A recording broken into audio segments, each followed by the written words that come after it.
Good evening. I'd like to direct my question to Jonathan Coleman. Recently, it's been in the news again about farms being sold off to China. With a bit of research I've been doing, some of the farms that are already Chinese-owned, they now have processing plants in New Zealand, distribution systems in New Zealand, and they can export directly from their farm to China. Does that bring tax to us? Because we're not selling them anything. What benefits is it bringing to New Zealand to sell our farmland? Well, the first thing is it brings foreign capital into New Zealand. The second thing is, what you're talking about there is vertical integration. That's a condition that we can set around the sale of those farms. So when the Shanghai pension ones were sold, we said specifically they couldn't vertically integrate in New Zealand. So you may find that of the 90,000 hectares a year that Labour sold compared to our 39,000 or signed off, maybe some of those may have been vertically integrated. But in the end, there's only 1 to 2% of New Zealand's productive farmland is in foreign ownership. And it's actually the Chinese are not the largest owners. So no one seems to have a problem with the Aussies, with the POMs, the Americans buying it. But once it's the Chinese, people get very upset. That's the reality.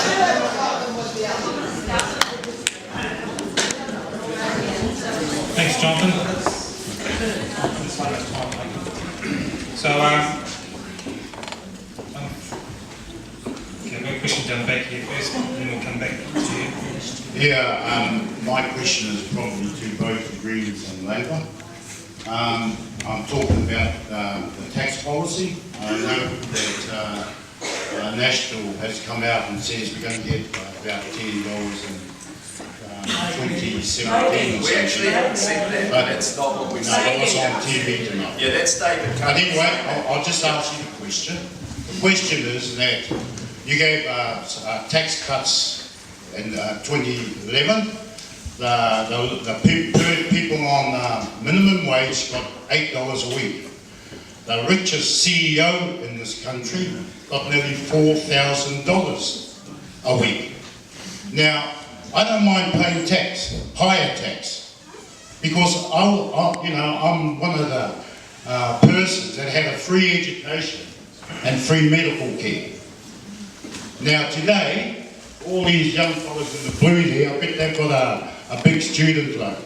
So my question to those two parties I've just asked, what are you going to do to lift the tax of the richest people in this country? And again, 150 of the richest people in this country in the last 2 years, their wealth grew by $7 billion.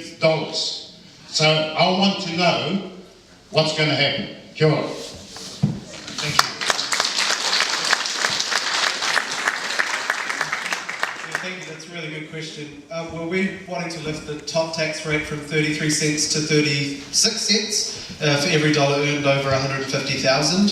Also, capital gains will have some to do with that on the people buying and selling investment properties. But also, we want to lift the minimum wage $2 to $16.25 as of April next year, and also bring the living wage into the public sector, because we believe that people deserve a living wage and the dignity of work.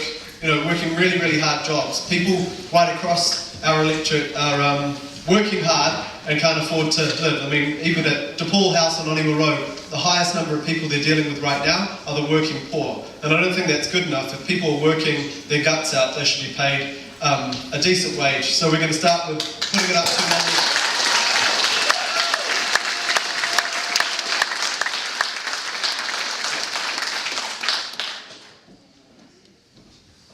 Thank you. It was a great question. New Zealand actually has the 4th lowest top marginal tax rate in the OECD. What the Green Party proposes is for incomes at 140,000 or over, we will lift the tax rate to 40%. Now, that's even at 40%, that is still much lower than Australia and the UK at 47%, the USA, Norway, Canada, Denmark, England.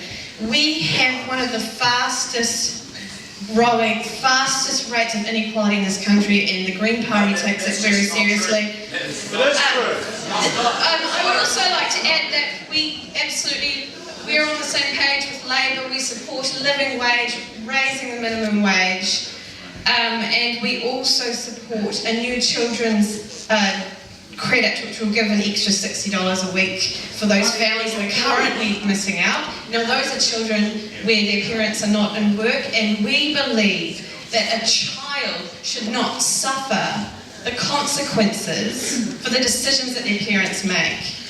You know, we need to look after our kids, and if you don't think that living in an unequal society, if you think it doesn't affect you, well, it does. Thank you. Lynn McDonald, a 34-year resident of the area, 43 in the total Kirkland area. As a bowel cancer survivor, I want to ask Jonathan Coleman what his party will be doing about bowel cancer screening. 100 Kiwis die each month from bowel cancer.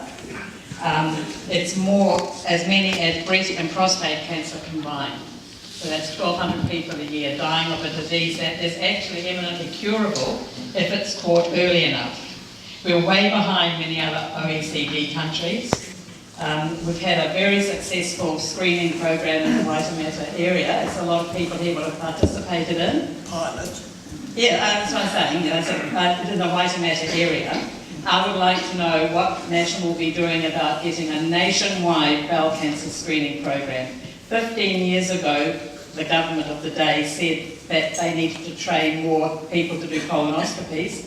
They haven't done it. Labour or National, they haven't done it. So I'd like to know what National are going to do about extending that to increase the chances of people to survive this really curable disease. Thank you. Well, thank you very much. I mean, you do make a very good point. That is a disease that, if it's screened for, it does save lives. And you're right, there has been that pilot at Waitemata, so we're looking at that at the moment. I can't get up here and make any commitment around rolling that out nationwide, but we are investing more money. Well, why not? Because it's not in our manifesto too. So I'm not going to come up and I'm not going to get up and make promises, you know, just to sound good in front of the audience. But I think you make a very good point, and I think it's something that does need to be looked at. We are putting $40 million more into cancer care, but I can't give you that commitment tonight that will be rolled out nationwide. But I think you do make a good point. Does anyone else have a, I can see you were switching away there.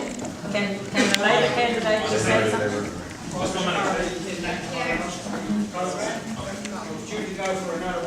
I've just received a letter stating because I'm over 75, I'm not entitled to go. Yeah. Right, it's for screening. Yes, a colonoscopy. Okay. That's to find out, because I don't know if you know, but I have had cancer. Yep, okay. And I want to know why, because I'm over 75, I'm for the garbage tip.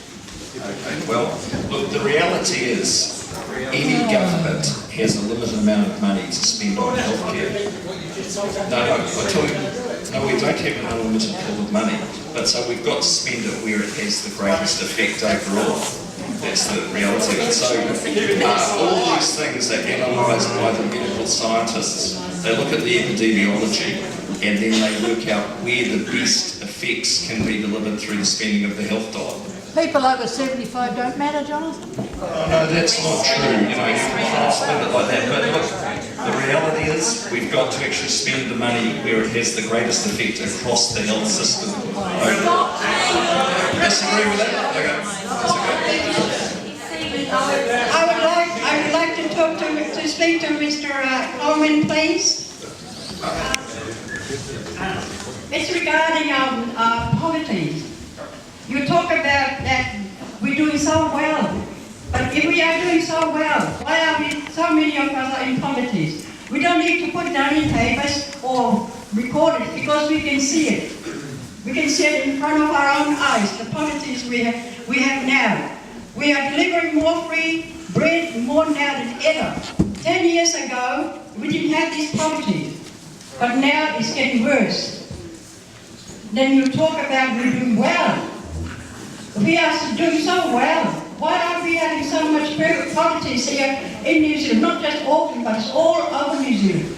The school we think We supply free food for the school for lunch, for free lunches and breakfast. That's never happened before. So look, there's no question that there's people who are struggling in New Zealand society, but the bigger picture is we've got to try and raise living standards for all New Zealanders. And going to what we were talking about before around things like the minimum wage, I can tell you there's no magic bullet to this. So if the minimum wage goes up to $15.25, Treasury tells us, we've been in the meetings, that's 5,000 jobs out of the economy, $16.25. Look, these are the facts. There's no magic bullet to this, okay? You go to 1825, that's 21,000 jobs out of the economy. So look, there's a whole lot of things we've got to do continuously to try and grow the economy so we can raise the living standards of the poorest New Zealanders. The other thing I'll say, talking about a family on the minimum wage, you know how much net income tax a family on the minimum. Do you want to know how much net income tax a family on the median wage pays? Well, it's just below $60,000. Okay, we've got a very redistributive system. A family on $60,000 pays no net income tax after working for families and accommodation supplements. So you can't say that the government is not doing what it can to support the poorest New Zealanders. The other thing is the minimum wage here as a percentage of the average wage is higher than in any other country in the OECD. So it's about 50% of the average wage. So look, if anyone up here's got any magic bullets to growing the economy, we're all ears. But I tell you, in government, it's a matter of doing a whole lot of small things over time, putting the picture together and getting steady economic growth. And that's what we've got. We're growing the economy. We've got a decreasing unemployment rate, and it's proved by fewer people going to Australia. And that's, the realistic picture of the modern New Zealand economy. Thanks.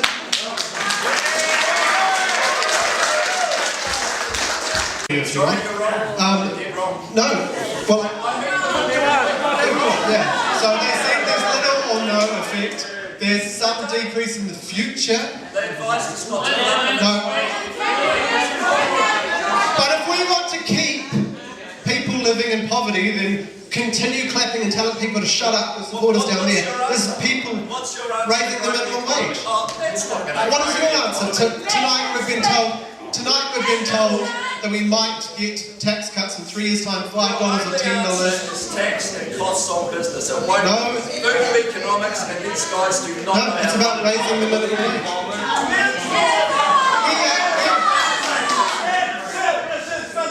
We ran services for 9 years. We've got a 30-page document. You just released your thing today. We put up the minimum wage $5 during 9 years of Labour, and unemployment went to its lowest levels ever.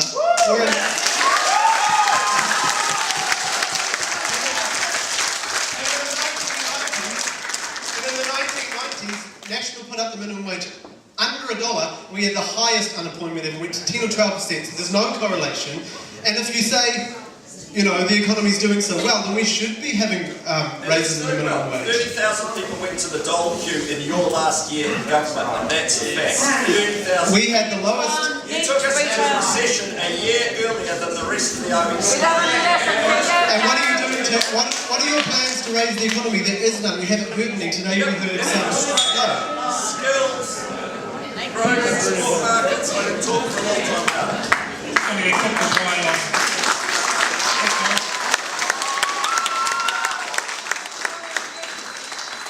That's what we're here for. And Matthew, on that, probably won't go.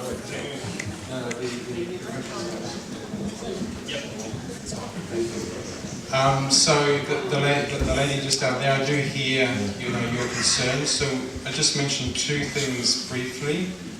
Again, our policy around the first $20,000 being income tax free.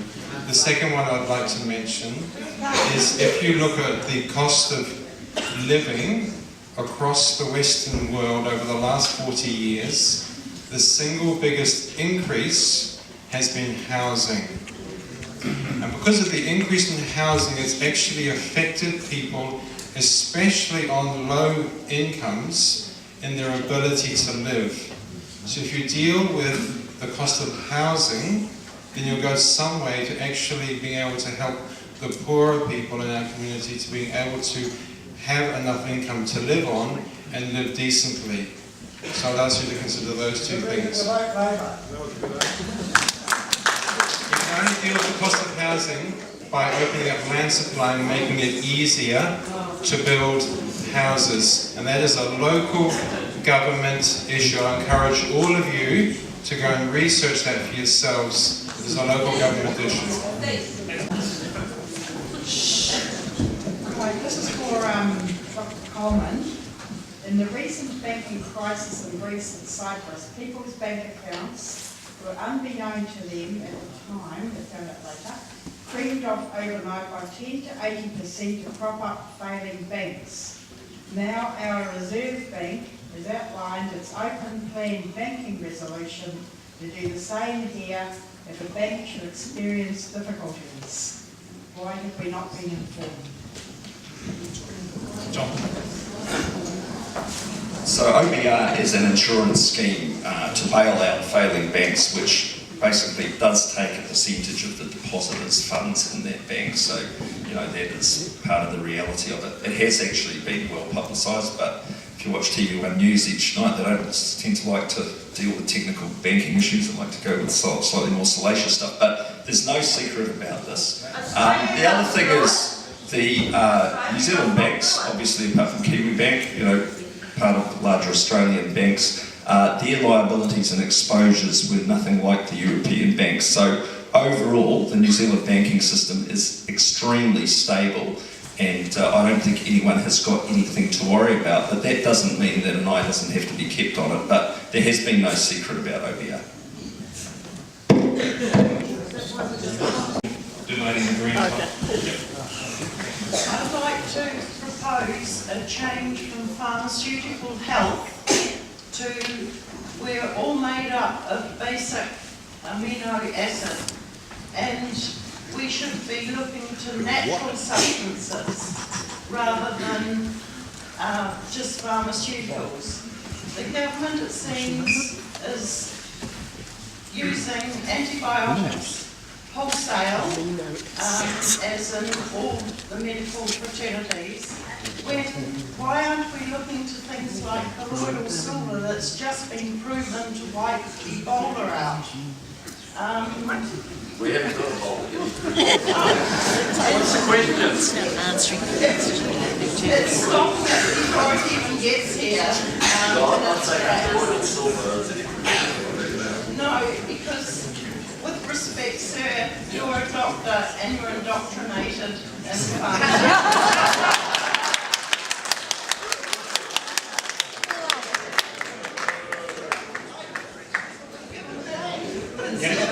Thank you. Given that the Conservatives enact are basically going to be in bed with Nationals, I direct this to the Greens and also to... We have a policy which you might like to hear. I direct this to the Greens and also to Dr. Coleman as to why elderly people are not given vitamin D3 over the counter without having to apply for it. There's advertising greatly on Fosamax on TV, and it's known to cause fractures of the hips and pelvis and thigh area. Why are our elders deprived of these things? Vitamin B12, the deficiencies have been shown to shrink the brains in our elders and precursor to dementia and Alzheimer's. Low sec, it increases the risk of osteoporosis, and it stops it's used for acid reflux, and it has these severe consequences. Thank you. We'll go and get an answer from Greens quickly. What was the question? And then John wants to reply as well. Thank you. And I'm just going to be honest, I'm sorry I don't know the answer. And the MP that you would need to speak to is Kevin Haig. So if afterwards I can leave my card with you, I'll put you in touch with Kevin Haig. Our focus is on a holistic approach to health and obviously a strongly public funded healthcare system. But in terms of the detail, I'm sorry, I can't answer.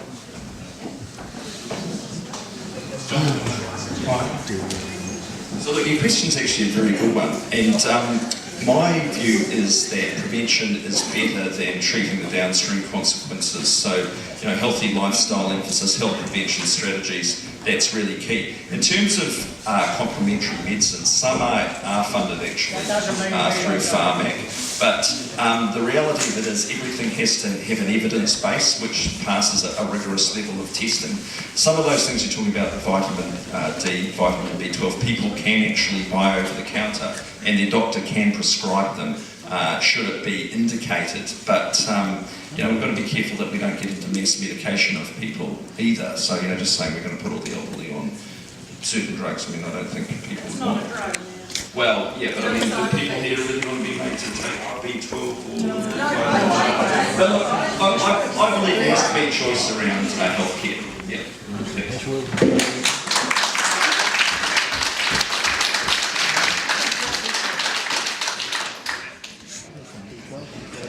Hi, I've got a question for the Greens. Actually struggling to know what you actually stand for. You're talking about cleaning up the rivers. You want to use a technology or a system that's been proven in Australia to have failed, which is fencing stock off. An animal 200 metres away from a river still does what it does and it still leaches through to the river. I believe the best possible way of doing it would be plantings along the river edge, and instead of fostering chemical farming, why not look at organics? Gee, there's something miraculous for the Greens. Okay, so in terms of cleaning up our rivers, there's several approaches. Fencing is only one part of it. The riparian strips are the other large part. So the fencing is just to keep the animals a certain distance away, but we also, part of that policy is planting along the riparian strips. Also, the other things that we could look at are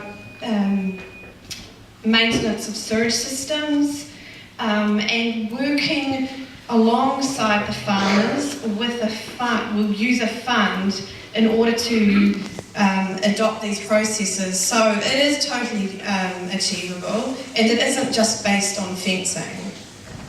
I just want to make that clear. The other thing is, look, I mean, we consider this helping the farmers, because if you degrade the river systems, and there has been a lot of studies that have come out recently that suggest we are at a tipping point. So do you not have an answer to the other part of the question? What about organics? Why not promote those? You're meant to be green. We are green. We promote diversification of our agricultural system. So, of course, we support that.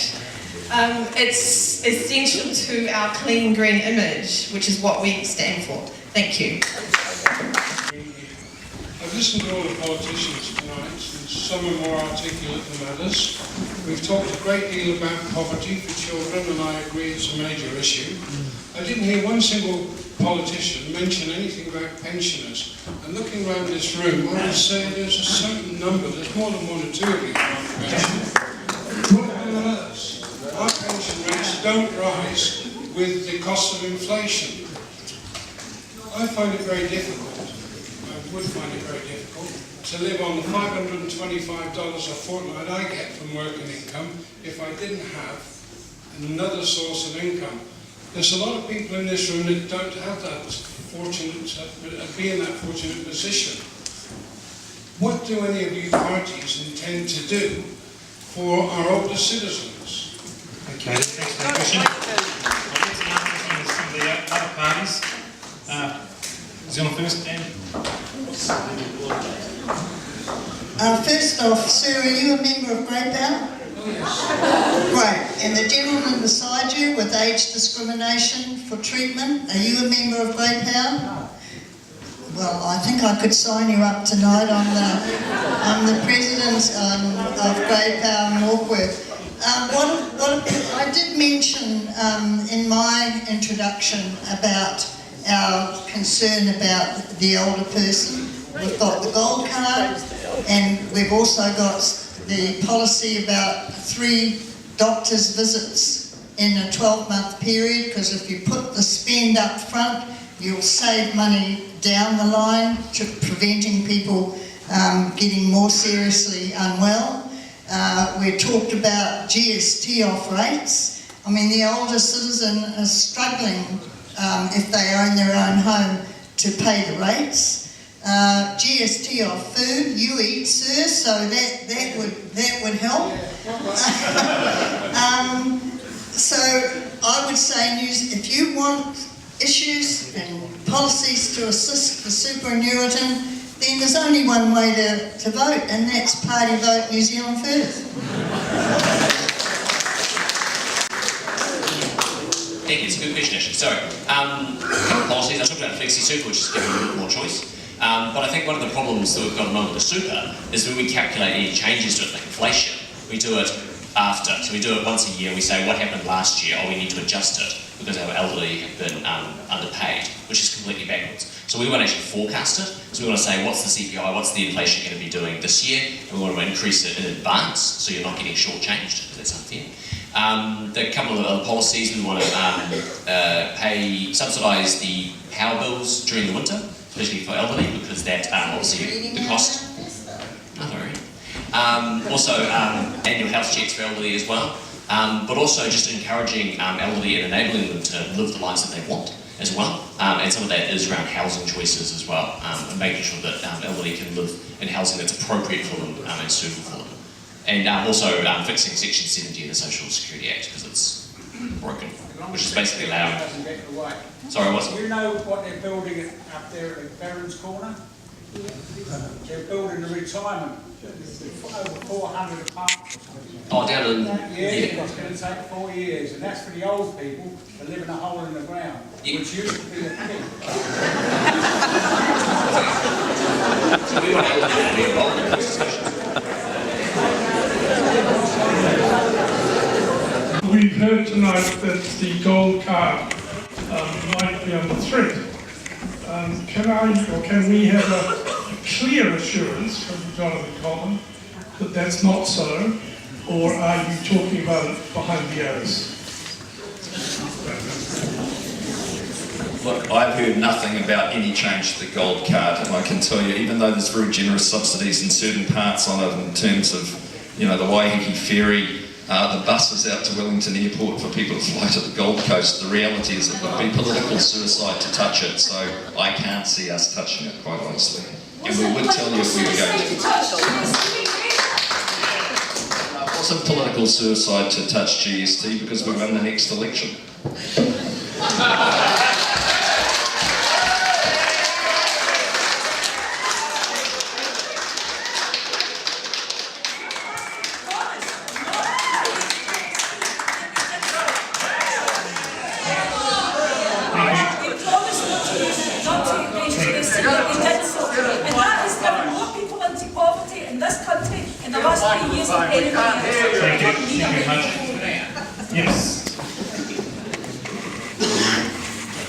Hi, there's been a lot of talk tonight from several of the candidates about New Zealand growing its economy through an export market.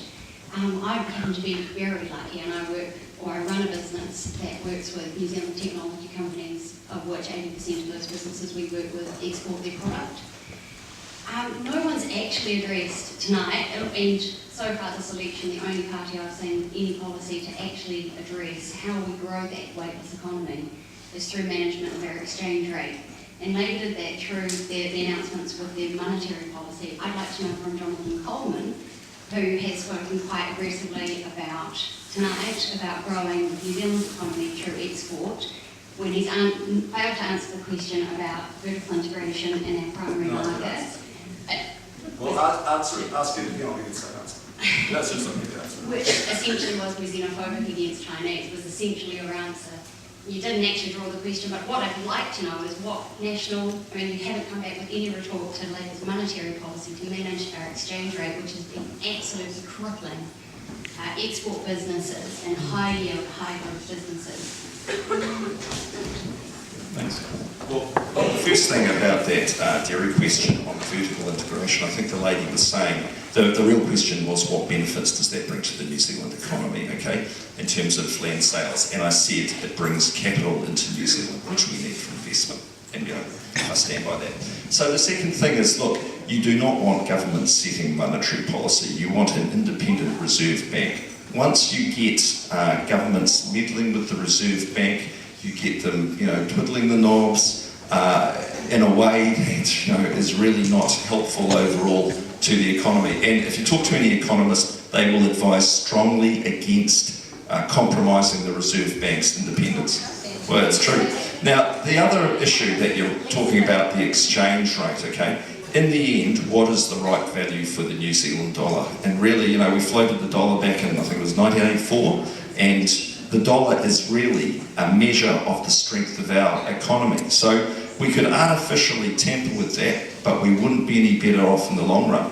Visiting, you're in the export market, that's fair enough, but what has happened is many exporters have accepted the reality of what our dollar is worth internationally, and they've structured their businesses around that. Many have also, those who are dependent on imports, so you go to a company like Southern Spars, they've actually benefited from the cheaper costs of some of the componentry brought in from overseas that goes into making their finished product. So in the end, if Labour and the Greens want to fiddle artificially with the Reserve Bank Act and set the exchange rate, well, they can do that, but it's not going to be the way to New Zealand growing its exports overall and becoming wealthy. The only measure that they were using it through compulsory KiwiSaver to drive savings back into it. There are 5 different prongs to that policy, so other than just take a Reserve Bank, what else have you got? To raise export levels. So are you wanting to know what we're going to... Managing our exchange rate. So that we are not going to artificially manage the exchange rate, because in the end it's effectively set on an international market to give a true measure of the Kiwi dollar. Now, Labour has said, as you said, they're going to tamper with the KiwiSaver to control inflation, for example. So who wants to be told at the end of the week that, sorry, inflation's going up, you're going to get less money in the hand this week because we're going to make you put more into KiwiSaver? Frankly, it just doesn't work and people won't want it. It is what they're saying. Rather going to savings and interest to a bank. Well, you come up and explain your policy then on tampering with KiwiSaver and taking money out of people's pockets. So we've got quite a few policies around what you're talking about. Obviously, we want to review the Reserve Bank Act. It's been around for a while and focuses mainly on interest, which is quite, as we know, not good for mortgages and not good for companies. Also, the exchange rate is overvalued. Everyone's saying 5 to 15%. Of course, it's not a perfect system, but the variable savings rate that we want to do is about, instead of just relying on interest going up, which gets everyone, at the moment you can see the Reserve Bank put up mortgages, it's about tweaking the amount of KiwiSaver we pay, so it might go up, it might go down slightly, 0.5% during whatever time it happens, and then basically money goes into savings, the increased savings, just like with the Cullen Fund we introduced. I mean, the Cullen Fund this year made more money than we did from asset sales, and that was about, we need to increase the savings pool across New Zealand to invest back in jobs. We've also got things around research and development tax credits, which National got rid of in 2009. We've actually raised our and then we also have forestry and manufacturing policies around investing in that sector as well, to make sure that we're not just sending raw logs overseas, we're actually creating jobs along the way. And we also have a regional strategy. We also have a regional strategy for jobs in the regions, because that's part of the problem with housing in Auckland as well, because everyone's coming out of the regions. If you go to any regions, you go to Northland, you go to Gisborne, you can see how dire it is at the moment for jobs.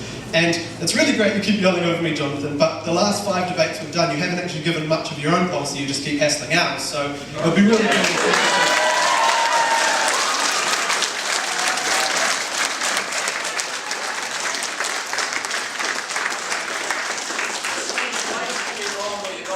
truth that can't go unchecked.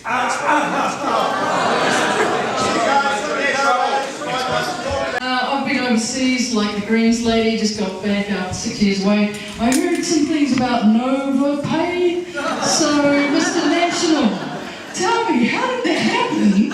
And Mr. Internet, what would you do to prevent that?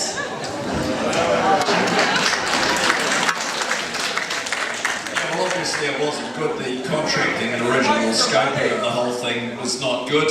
It's been an ongoing debacle. We want to see it happen again.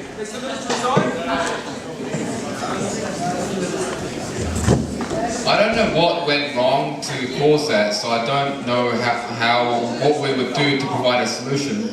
But what we have is one of our policies called a responsive government policy, which puts IT services and infrastructure at the core of government services.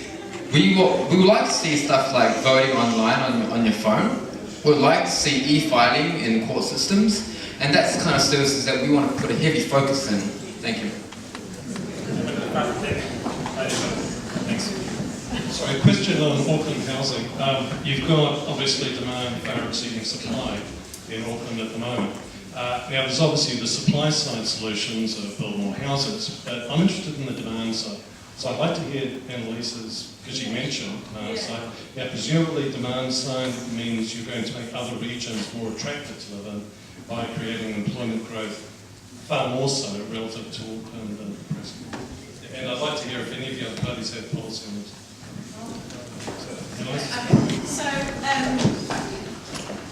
So under the supply side, we support the other parties' programs to build more homes. But on the demand side, we have what we call our progressive ownership program. So under this agreement, the Crown will initially own all the equity in the house, and then families will pay a basic payment to cover the Crown's cost of capital, roughly $200 a week on a $300,000 home. And then they could make additional variable purchases of equity on the property, and eventually the home could be owned outright. So in that sense, no deposit is required. Yeah.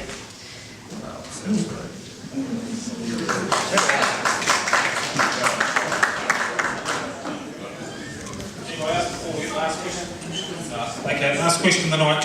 Thanks. Kia ora, everybody.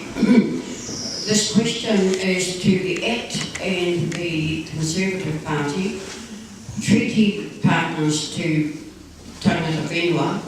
So, can you tell me, in times like this, why you use inflammatory words like laws should not be race-based instead of treaty-based? Act and Conservative. Act and Conservative. Yeah, Act. Bring it up. Good luck with it. He wants to answer all the others. Response is actually locally corrected, please say, because otherwise you could be in trouble. I mean, for the benefit of everyone, we do believe that we are first and foremost all New Zealanders. We also believe that the Treaty of Waitangi is actually an integral part in the founding document for New Zealand, and we want to honour that place of the treaty. I hope that was... So why are you talking about race-based laws? The treaty, well, I think that there is one law and one law for all. Whose law, though? I think it's a disgrace the way the Maori King's son was treated by the court. He got special privilege. Why? So did that princess of bloody England. Charlie's boys got let off for stealing my helicopter. Charlie's boy got let off for stealing a helicopter. Yeah. I think that when the treaty industry is completed, and grievances which are a